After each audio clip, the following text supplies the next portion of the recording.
The Texas Master Naturalist Elm Fork Chapter presents Stream Naturalist News, March 2024, Volume 24, Issue 3. Buzz from the Board. Happy March, friends! Each new season in Texas is interesting and keeps us on our proverbial toes. No matter the weather, there's a spring in our collective step as we march forth to serve our community, steward our environment, and celebrate our most favorite things. One of our treasured service opportunities is to educate and engage the next generation of naturalists, and DISD School Days at Clear Creek is one project which allows us to do just that.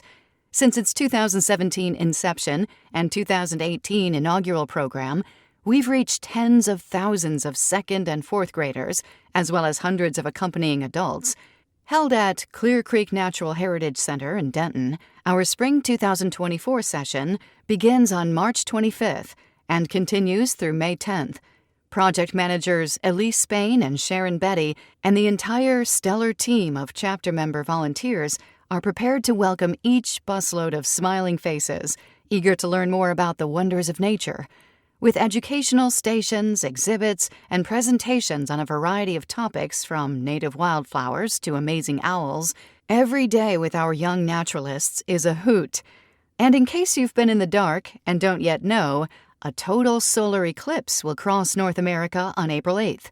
To help prepare and educate us about this rare visible occurrence, NASA's Dorian Janney will present Eclipses 101 at our March 21st chapter meeting. Kudos to our chapter's Advanced Training Director, David Jones, for securing Dorian and her timely program. Dorian will teach us how and why NASA studies eclipses and how we can be involved in collecting eclipse data for NASA's Globe Observer citizen science program. Per usual, our monthly chapter meetings are free and open to the public. The meeting opens with business and announcements at 9:30 a.m., immediately followed by our program. You're also welcome to join us for pre-meeting social time beginning at 9 a.m. This month, we'll gather at the Denton County Southwest Courthouse, 6200 Canyon Falls Drive, Flower Mound. Parking is limited, carpooling is recommended and appreciated. Friends, may this spring season be full of your very favorites. Let's enjoy the great outdoors. Ready, set, march. Catherine. Our chapter meeting and presentation on Thursday, March 21st, 9 a.m. to 12 p.m. will feature Dorian Janney, Eclipses 101. During this Zoom presentation, we will learn about solar eclipses, find out why we had to wear solar eclipse glasses during the annular eclipse, but can remove them during totality during the upcoming April 8, 2024 total eclipse. Learn how and why NASA studies eclipses, and find out how you can be involved in collecting eclipse data for NASA's Globe Observer citizen science program. Dorian has a passion for sharing the wonders of NASA's science and exploration with others across all age levels. For over 3 decades, she taught public school in both special and general education settings across all grade levels. She was an Einstein Fellow finalist and achieved National Board certification in science education, served on numerous education working groups, and wrote science curriculum for the country. She now serves as NASA's Global Precipitation Measurement (GPM) missions Education and Outreach Coordinator, and she develops resources to help share the science, technology, and real-world applications of GPM with others. She is a mentor Globe trainer, a member of the Globe Education Working Group, and supports the Globe Field campaigns. Her most recent project is leading an effort to engage lifelong learners with the Globe campaign's citizen science efforts. Dorian recommends anyone interested in the eclipse download the Globe Observer app to their smartphones. observer.globe.gov/about/get-the-app. Viewing locations. 1. Louisville Lake Environmental Learning Area, LELA. 201 East Jones Street, Louisville, noon to 2 p.m. Totality begins at 1:41 p.m. and lasts 2 minutes and 29 seconds. LELA Viewing Area, green area around Cicada Pavilion. Parking, Cicada Pavilion area. Bring lawn chair, blanket, food, drink, etc. Pre-registration is required. For each person to receive their official CE and ISO certified sun viewing glasses so you can safely see the sun in all its glory. Supplies are limited, and we cannot guarantee that people who are not registered will receive a pair of certified viewing glasses. Do not miss this chance to experience this once-in-a-lifetime event at your favorite nature preserve. This event is free with your paid $5 vehicle entry into Leela. See the links in our digital version of our newsletter or on our calendar. Activities are available for those who choose to participate. Staff and volunteers are available for guided hikes, etc. Activities feature telescope with a solar filter for a brief peek, science stations with temperature readings, photometer readings, eclipse model and animal behavior changes based on lack of light, etc. Passive solar viewer, make and take, art station, fun with shadows. 2. The Flower Mound, 2450 Flower Mound Road, Flower Mound, 11:30 a.m. to 2:30 p.m. Totality begins at 1:41 p.m. and lasts 2 minutes and 18 seconds. Viewing area, the Flower Mound. Parking, shopping center parking lot to the west of the mound. Bring lawn chair, blanket, food, drink, etc. Activities. This will be an informal gathering, and people are free to bring their telescopes or other viewing tools. We will have eclipse glasses available for purchase for a nominal fee. We will be collecting data for an hour or so on either side of totality through NASA's Global Observer Citizen Science tool. Master naturalists who have an idea for a hands-on activity and who would like to host it during the event are encouraged to contact Diane Weatherby through the membership directory on the Elm Fork chapter website ASAP. We would love to have more learning activities for those who have gathered. We expect more adults than children since area school districts are in session that day. We do not anticipate any AT, but there is an opportunity for service hours through keeping the crowd engaged, taking environmental measurements, and preparing and hosting an activity. Happy viewing. Here's what's new. We are on Instagram. Please follow us at Elm Fork Chapter TMN. And check out all the neat photos from our chapter. If you would like your project workday included, please email 1 to 3 photos to socialmediateam@efctmn.org. Here's what's new. At Clear Creek Natural Heritage Center, New Bird Blind by Clay Thurmond. Dan Brockett, City of Denton Parks and Recreation, CCNHC Maintenance, has replaced the proof-of-concept PVC-framed bird blind with a sturdy wooden structure with 2 viewing windows, built-in seating, and a tin roof. He hauled in rock from the mountain bike park to create a pool in the small stream that runs in front of the blind, and installed a solar-powered fountain that would help attract birds. A couple of feeders supplement the available food. The temporary blind received a lot of visitors who left positive comments, observations, and drawings in a notebook that was left there for that purpose. This new blind will certainly thrill them and make for an even better experience. Dan wanted this to be a surprise, and it was totally unexpected. Now we need a sign to go on it. Dan's blind. Thank you so much, Dan. Inside Outside News, approved AT. Science with Attitude, SWAT. Monthly planning meeting, advanced training, continuing ed. Thursday, March 28th, 9:30 a.m. to 11:30 a.m.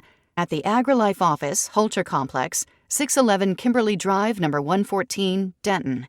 Business meeting at 9:30 to 10:30 a.m., followed by AT-CE. The SWAT team extends this personal invitation to you to join us at our upcoming meeting. Come learn more about us and how you might fit in. Our program is ongoing throughout the year, and we are always in need of additional volunteers. For more information, please contact Tammy Gurley, Sharon Betty, or Marion Arndt at sciencewithattitude@gmail.com. Training.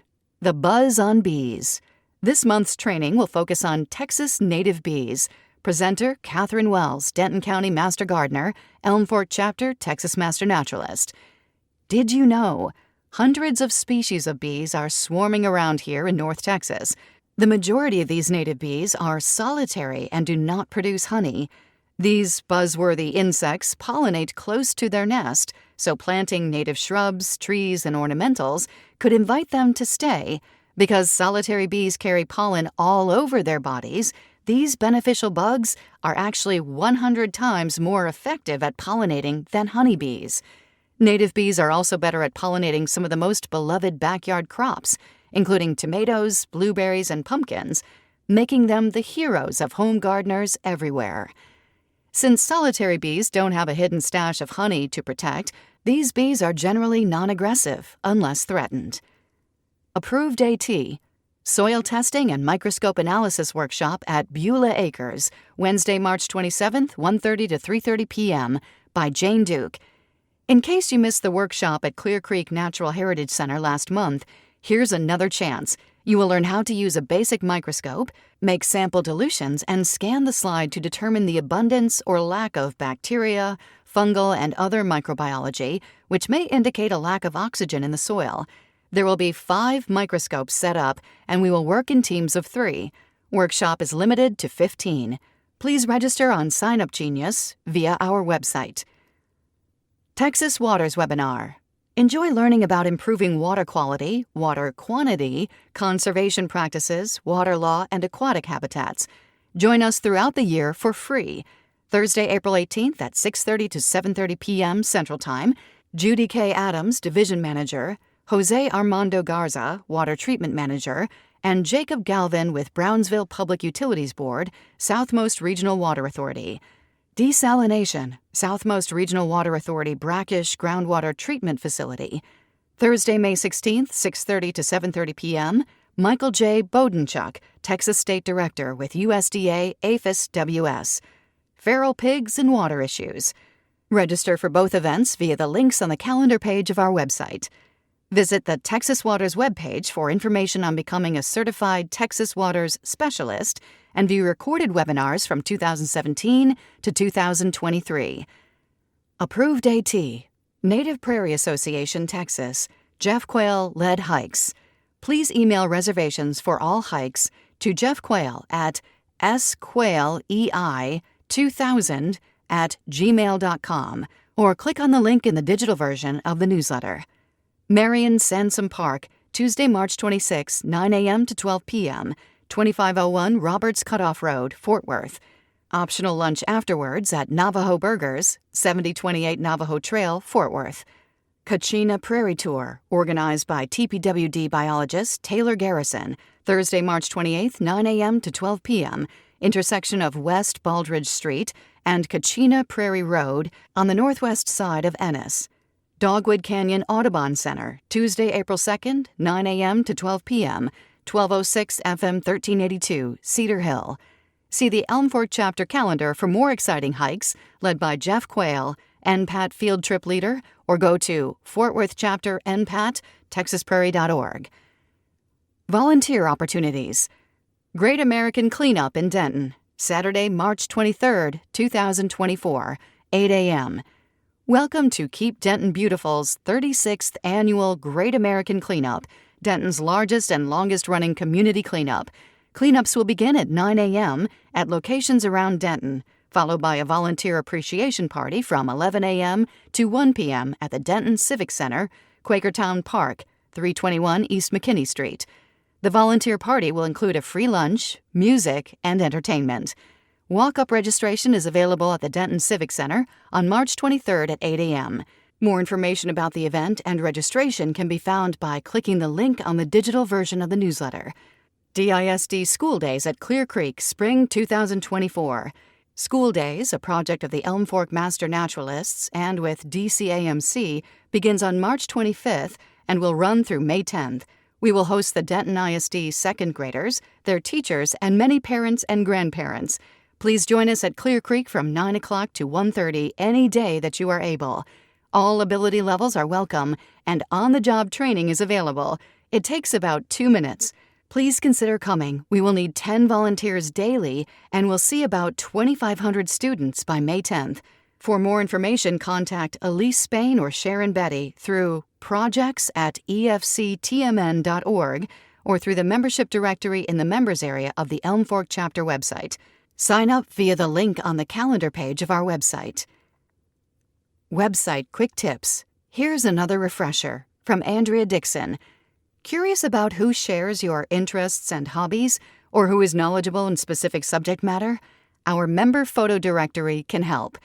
Access the photo directory by clicking on the Members Area tab of our homepage. Scroll down to the Membership Directories section and click on Photo Directory.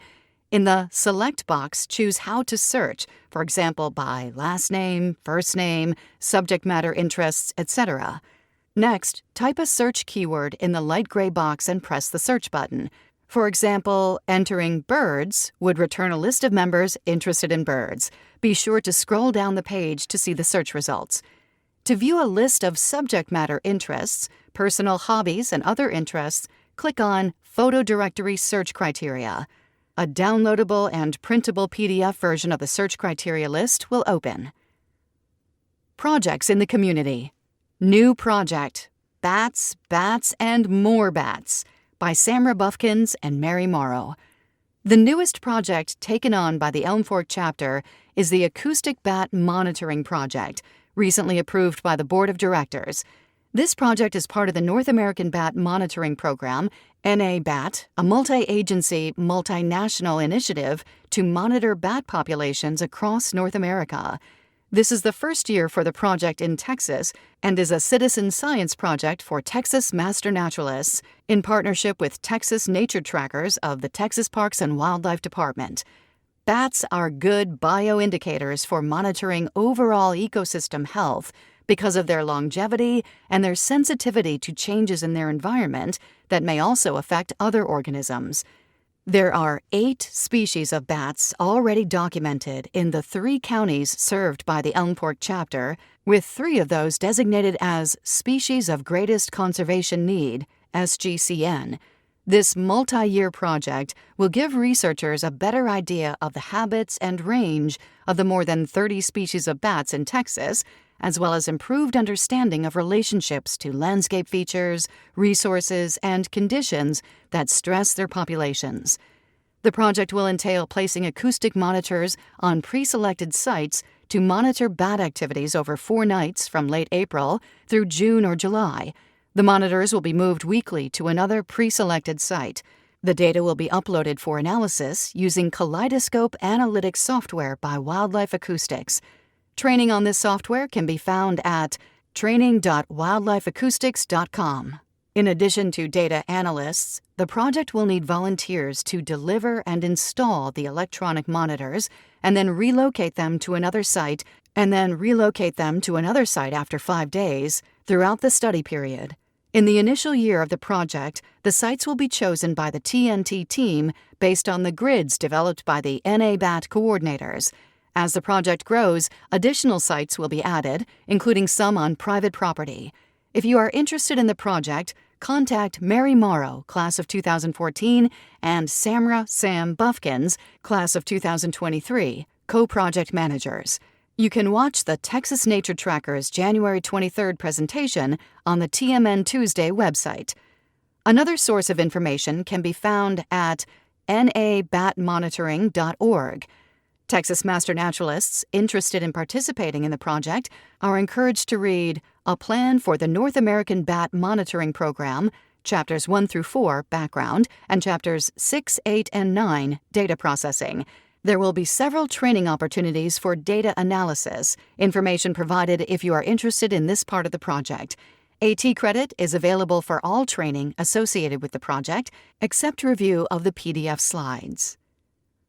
Projects in the community. New at Green Acres, from Becky Bertoni. Screech Owl Box. At the end of January, Green Acres put up a Screech Owl Box. The bird box was donated by Mary Strickland, and the 15-foot telescoping pole was donated by Flower Mound Wild Birds Unlimited. Jim Gerber installed the telescoping pole, and he will be maintaining this box. We are grateful for our donors. Thank you, Mary and Chris. So far, it is only attracting a bird building a nest, still hoping for an owl tenant this season. Native Bee Boxes. On February 25th, Boy Scout Graham held the installation of 5 native bee boxes at Green Acres. Graham worked with Jim Gerber on good box design and orientation.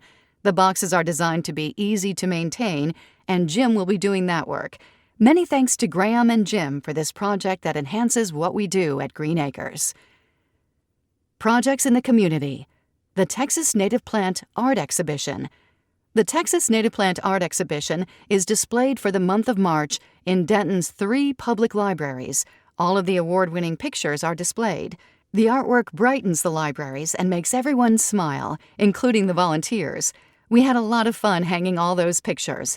The Patterson-Appleton Arts Center is also hosting an exhibit now in their festival hall. Their exhibit will be in place until April 19th. The appreciation reception to honor the 4th grade students and their art teachers that participated in the Texas Native Plant Art Exhibition will be held on April 24th at the DISD Professional Development Center. Mark your calendars now and plan to join us. All of the 837 pictures of Texas native plants made by 4th grade students for the Texas Native Plant Art Exhibition will be displayed at the reception. The best of show entries will be framed. There will also be other displays and refreshments. We can always use more volunteers. We're busy now preparing for the reception. Hundreds attend the reception. For more information, contact Marilyn Blanton. To view a video of the exhibition, click on the link in the digital version of our newsletter. Features: Learning to Manage the Soil as an Ecosystem by Jane Duke. 18 soil enthusiasts braved the late spring storm on Thursday, February 29th, to study the soil ecosystem at Clear Creek Natural Heritage Center, CCNHC. With test tubes in hand, members pipetted water into a sample of soil, shook off the bioorganisms, and examined a drop of the solution on a slide under the microscope. The members were excited at identifying amoeba, bacteria, fungi, and other protozoa at 400 times power in compost.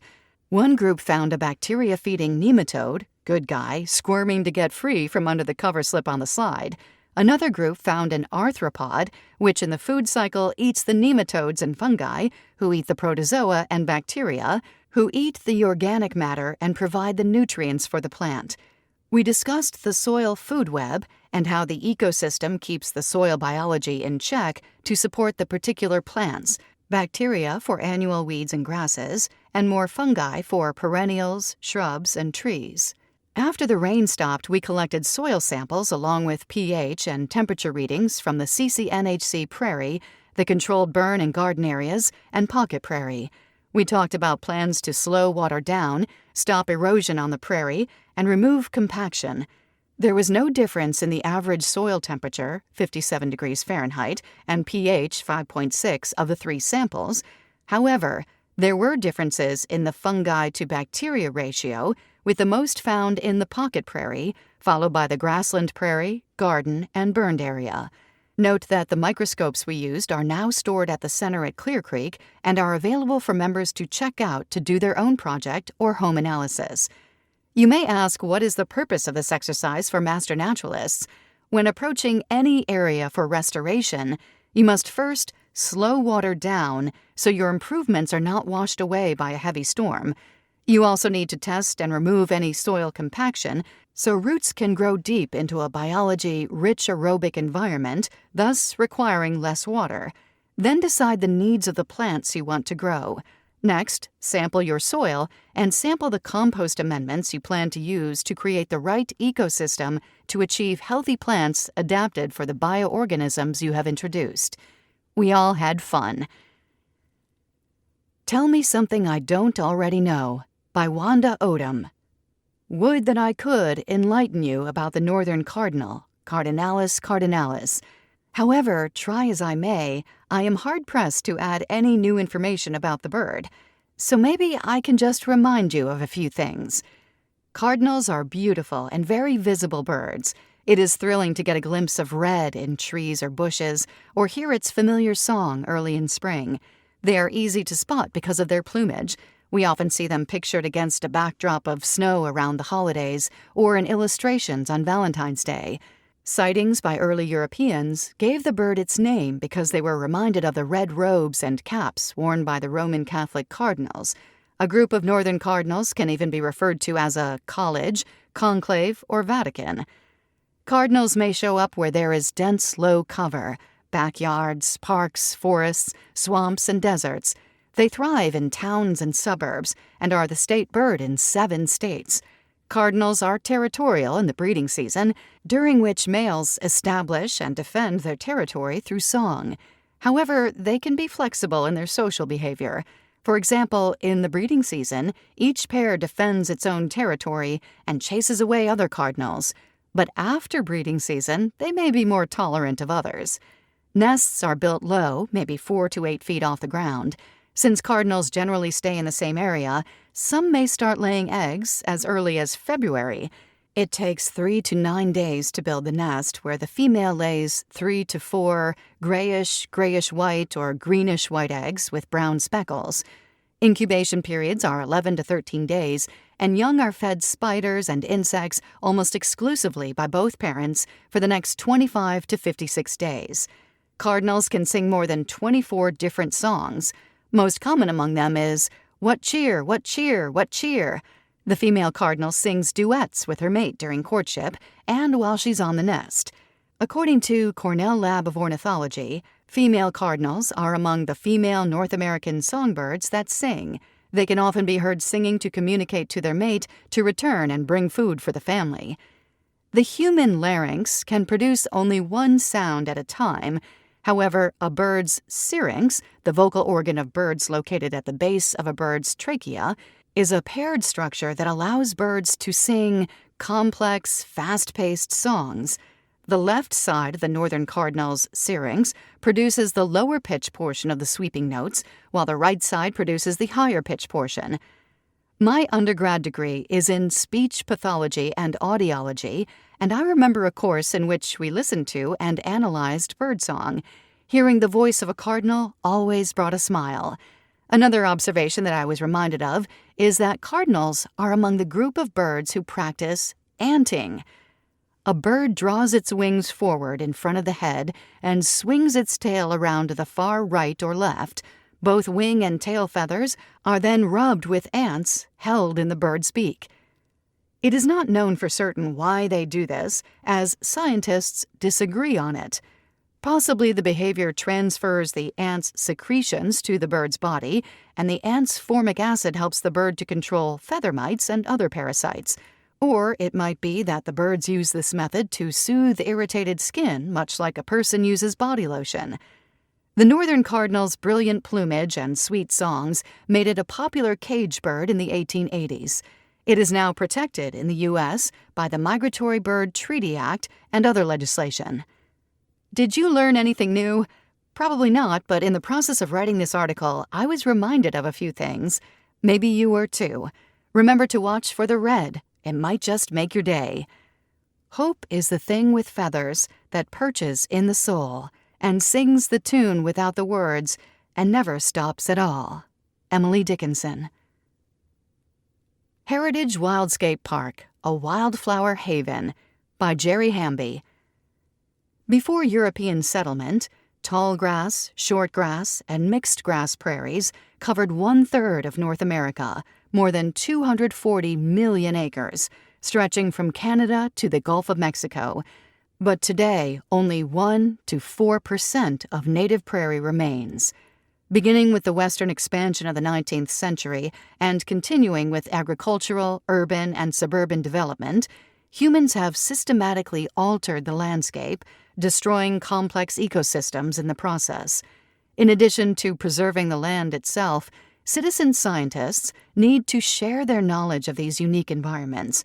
The more people understand the value of prairies, the more likely those spaces will be protected for future generations. In north-central Texas, there are several prairie remnants, pristine areas undisturbed by development, but places such as the LBJ National Grassland and Clymer Meadow Preserve are not convenient access points for most people. Fortunately, smaller remnants can be found in urban and suburban settings, including one within the city limits of Decatur, 30 miles west of Denton. Heritage Wildscape Park covers less than 2 acres and is located 1 mile south of the Wise County Courthouse. It is across the street from the Wise County Heritage Museum, which was destroyed by fire in March 2023, and which, presumably, lent its name to the park. I first learned about the site last April when self-taught botanist and Texas master naturalist Jeff Quayle posted photos of native wildflowers on social media following an exploratory trip. He described the location as a limestone remnant. indeed the most robust wildflowers growing there, Wright's skullcap, Scullitaria wrightii, Texas sage, Salvia texana, and Texas storksbill, Erodium texanum, among others, are native plants that thrive on limestone foundations. Inspired by Jeff's discoveries, I went to Heritage Wildscape Park 5 times between mid-April and late June, taking friends and fellow master naturalists with me. During our stops, we focused on identifying native wildflowers. A late April visit coincided with the annual City Nature Challenge, sponsored by iNaturalist, and gave me the opportunity to identify more than 40 species of native plants. Over the course of my 5 visits, I uploaded 126 observations and noted subtle changes in the blooming cycles of many native species. The first time I visited the park, the brilliantly blue flowers of Atlantic camas, Camassia psiloides, were visible in several spots. But 2 weeks later, the blooms were mostly spent, replaced by dark green seed pods. Similarly, the fringed blue stars, Amsonia ciliata, were prominent only during my first visit. One of the reasons I returned was to see the Barbara's buttons, Marshallia caspitosa, came into flower. Their spherical blooms are made up of tiny florets that appear green at first, but eventually turn white to pink. The first time I observed this species in the field, 2 years ago, I was told that it was named after former First Lady Barbara Bush, who spotted it blooming on a plant walk. When she asked what the flowers were called, the leader of the walk supposedly dubbed them Barbara's buttons on the spot. Much as one might want the story to be true, the reality is that the common name first appeared in print as early as 1933. Carolina woolly-white, Hymenopapus scabiosaeus, is another prairie plant that covers a large area of Heritage Wildscape Park, and, like Barbara's buttons, its flowering heads are made up of dozens of disc florets. This plant looks similar to another species in its genus, the smaller and interestingly named old plainsman, Hymenopapus artemisiifolius.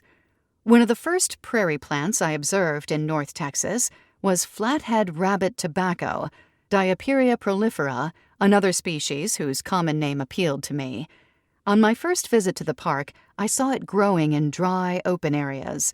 Because the small green to silvery flower heads maintain their structure after dying back, they are easily spotted year-round. While the origin of its common name is unclear, this annual herb has long been used medicinally, particularly for respiratory ailments. When I tell people about the park, I am often asked about the best time to visit. The blooms are impressive throughout April, but I observed the most colorful variations near the end of the month. On April 28th, during the City Nature Challenge, Ginny Richards, who, like my wife Susan and me, is a member of the Elm Fork chapter of Texas Master Naturalists, explored the park with us. One of the photos I took that day emphasizes an explosion of yellow blooms. Kneeling low to the ground, I focused on a cluster of Engelmann or cutleaf daisies, Engelmannia peristinia, in the foreground. Beyond them were dozens of Texas yellow stars, Lindheimera texana, and stiff green threads. Thelosperma filifolium, the yellow rays and reddish discs of the latter, are easily identifiable even when out of focus. Late April is when I spotted Cobaya beardtongue, Penstemon cobaya, a popular springtime flower found throughout North Texas. On the day I saw it, the light purple tubular flowers stood out among the surrounding asters. In late May, I observed even more species, including diamond flowers, Stenaria nigricans, black prairie clover, Dahlia frutescens, and trailing rhatany, Crameria lanceolata, a plant that some people consider a nuisance. It produces delicate reddish blooms before putting on spiny fruits that also give the plant the common name of our prairie sandbur. I learned quickly to be careful where I knelt while taking photos. One of the strangest plants I observed at the park was a native species of dodder, genus Cuscuta, a parasitic plant that attaches itself to a host plant's vascular system if it provides beneficial food. I spotted orange stems of dodder covering a patch of Texas storksbill and Texas sage, both of which were still thriving. The most stunning wildflowers in the park were the paintbrushes, a genus that includes approximately 200 species. Unlike dodder, which relies on other plants to survive, Paintbrushes are hemiparasites, drawing nutrients from the roots of other plants, but capable of photosynthesis and therefore surviving on their own. In the past 5 years, I have uploaded 50 paintbrush observations on iNaturalist, mostly of Texas paintbrush. Castanea citrina has yellow floral bracts. Once listed as a variety of C. purpurea, it is now considered a separate species. I found only one lemon paintbrush in the park. The story of Heritage Wildscape Park remains a bit of a mystery. There is no signage on the property, and the only evidence of human activity is the faint outline of a walking path and foundation rocks for garden beds. However, near the south end of the site, several yards from the street, I found a group of hexagon pavers buried in the grass. They were etched with names, presumably of benefactors, and a central paver was inscribed, Heritage Wildscape Park, 2005. In the aftermath of the Heritage Museum fire, the city purchased the land surrounding the historic 1893 building, and the Wise County Historical Society is negotiating to create a park and erect a memorial while leaving the wildscape intact. In the meantime, I plan to return this spring and hope to discover even more species of native plants. I also plan to share my experiences with more people. Tweet of the Month by Sue Yost, class of 2017. Have you ever noticed the logo for the city of Louisville? This logo was adopted in 2009. It pictures a bird. That bird is a purple martin. Why did they use that bird? More on that later. Let's learn about the bird first. Purple martins are a beautiful, slender aerial bird in the swallow family. The males are a dark, solid, glossy blue-black purple, while females and juveniles are gray underneath with paler coloring on their bellies. Some females will also have a pale collar around the neck. Their shallow forked tails and long, pointed wings help them catch insects mid-air. They eat huge amounts of insects like flies, bees, moths, butterflies, wasps, dragonflies, beetles, and other flying bugs. Contrary to publicity, they do not eat many mosquitoes, as skeeters fly low to the ground, whereas martins fly higher in the air. They eat some, but not enough to put a dent in the population. The purple martins are cavity nesters. East of the Rocky Mountains, they are dependent on human-supplied housing. West of the Rockies and in deserts, they largely nest in abandoned woodpecker nest cavities in saguaro cacti. In the Pacific Northwest, martins are using gourds and clusters of single-unit boxes for nesting, as well as natural cavities in trees. Purple martins are also colony nesters and have site fidelity. Once they establish a colony, they return to that same nest box year after year like clockwork. Party on, martins. Humans and purple martins have had a connection for centuries. The Native Americans used gourds in their everyday life. They hung hollowed-out gourds near their lodges to attract the insect-eating martins. Workers on the colonial plantations continued this practice. Man-made plastic gourds are now being produced and hung on gourd racks. Delighted by the martins' graceful flight, bubbly song, and insect-eating habits, homeowners across the country now erect large multi-unit martin houses. And the purple martins love to be near humans. It is very common for the Amish community in the Midwest and East to have multiple martin houses on their farms. Because they are flying, swooping insectivores, they need a minimum of 40 feet of clearance around the nesting box or gourds. The nesting sites should also be at least 15 feet high on a telescoping pole. They like to be around human activity, too. Why, you ask, on a telescoping pole? You must be a good purple martin landlord.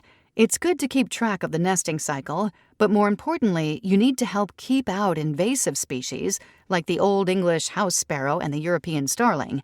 Those non-native species can attack the adults, break the eggs, and even go as far as killing the nestlings if they want the nest site.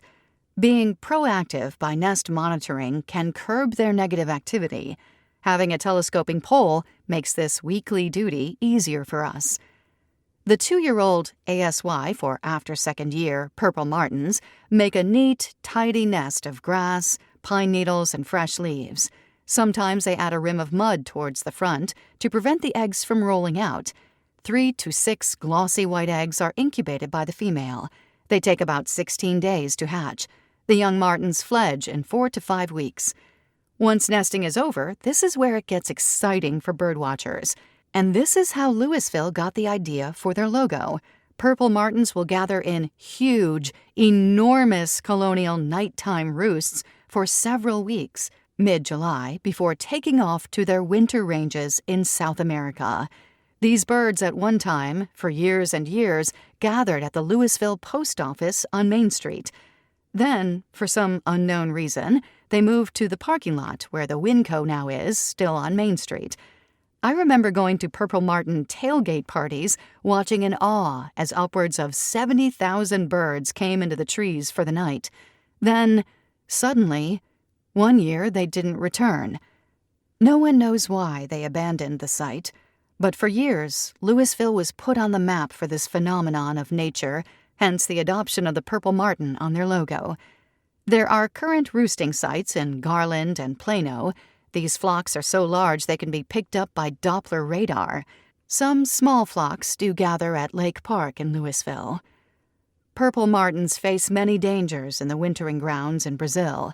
High use of pesticides and habitat loss are in the forefront of declining population.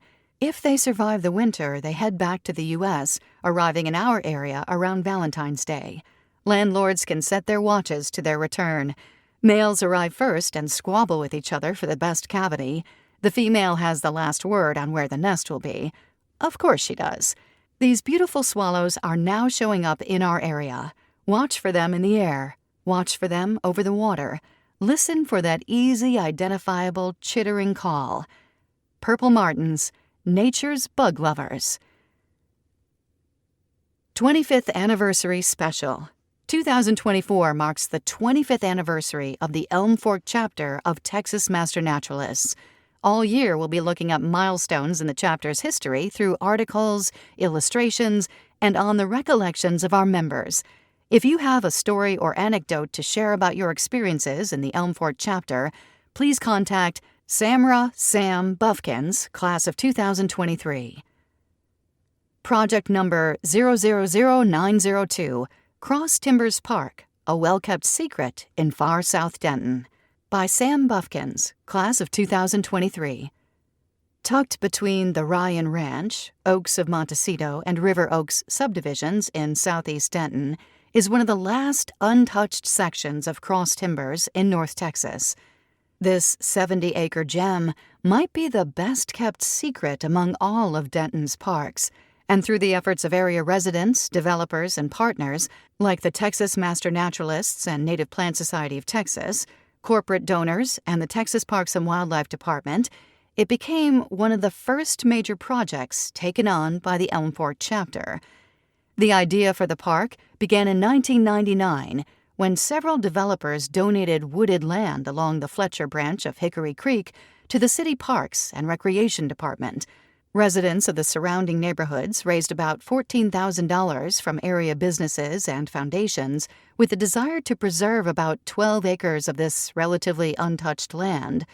Their intent was to preserve the forest as an intact ecosystem for use as an educational outreach project for area schoolchildren and residents.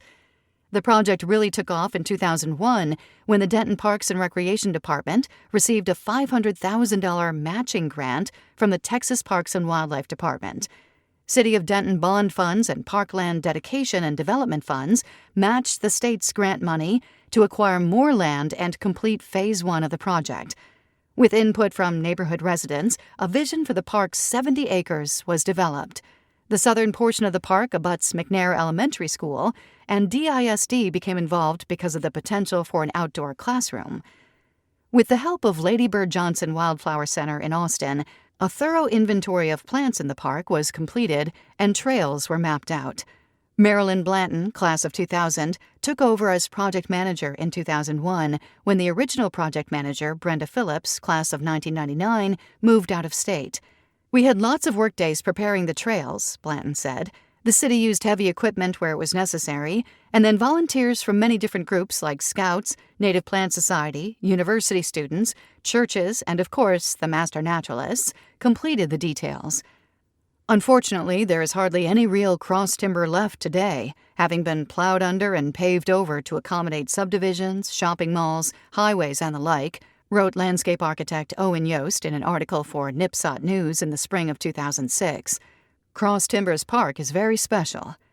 According to Yost's article, the origin of the name Cross Timbers is murky, but the most popular story has its roots in the natural geography and vegetation of this area. The Cross Timbers region stretches from far southeastern Kansas through Oklahoma down through central Texas. He wrote that most forests here run in north-south bands, while the rivers tend to flow mainly west to east. The early pioneers tried to avoid dangerous river crossings by crossing bands of forest as they traveled between rivers on their westward migration. Thus the name Cross Timbers. The pioneers found getting through the cross timbers difficult. While the forests were made up primarily of post oaks and blackjack oaks, there were also millions of smilax vines, those annoying thorny vines most of us know as catclaw vine or greenbrier. They were so thick that the 19th century statesman and author Washington Irving described the cross timbers as forests of cast iron.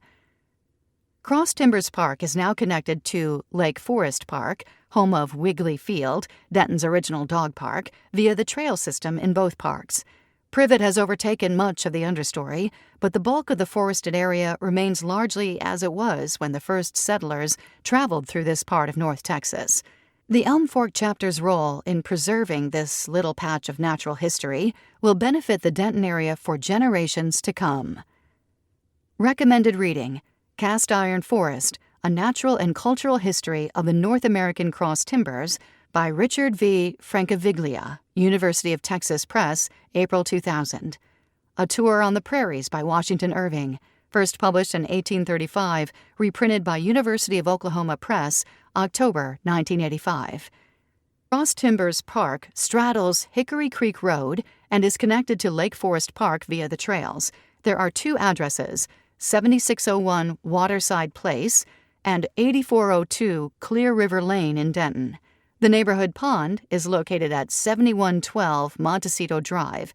There is no parking within the park, but visitors can park at McNair Elementary School, 1212 Hickory Creek Road, at the adjacent Lake Forest Park Wiggly Field Dog Park at 1750 East Ryan Road, or access it through the surrounding neighborhoods. The park features 1.17 miles of trail, concrete and soft surface, 2 playgrounds with shade, basketball court, benches, bike racks, drinking fountains, picnic area with grills, and pond. Fun facts: amazing feat. Sue Yost, class of 2017. Did you know there are some birds that have little or no ability to walk? Hummingbirds use their feet only to perch or scratch themselves. Moving even a few feet is done by flying. Swifts' legs are almost non-existent, and their tiny clawed feet are suited for little more than clinging to vertical surfaces, like the inside of chimney for the chimney swifts. The legs of some water birds, such as the grebes and loons, are set so far back for diving and swimming that walking or even taking flight from land isn't possible. Same goes for bats. Frigate birds do almost everything aloft, including sleep, and have tiny feet that are nearly useless for walking. The only time they come to Earth is to breed. Flock of birders. For those with young ones in the flock, the daughter of Wiley Harris, class of 2023, is leading these great monthly get-togethers for kids. Join our flock of birders. Are you interested in birds? Come join our flock. Meetings will be on the second Saturday of every month from 12 to 2 p.m. We will have trivia, games, sightings, and more. Ages 10 to 15. No prior experience required. 2 field trips will be at Clear Creek Natural Heritage Center on April 27th from 9 a.m. to 11 a.m. and October 26th from 9 a.m. to 11 a.m. For more information, contact Wiley Harris through the Elm Fork Chapter Membership Directory. In Memoriam. The Jeff LeQuay Memorial Trail approved. On February 20th, Denton County Council approved the naming of a trail at Denton's Hartley Field Mountain Bike Park after Jeff LeQuay.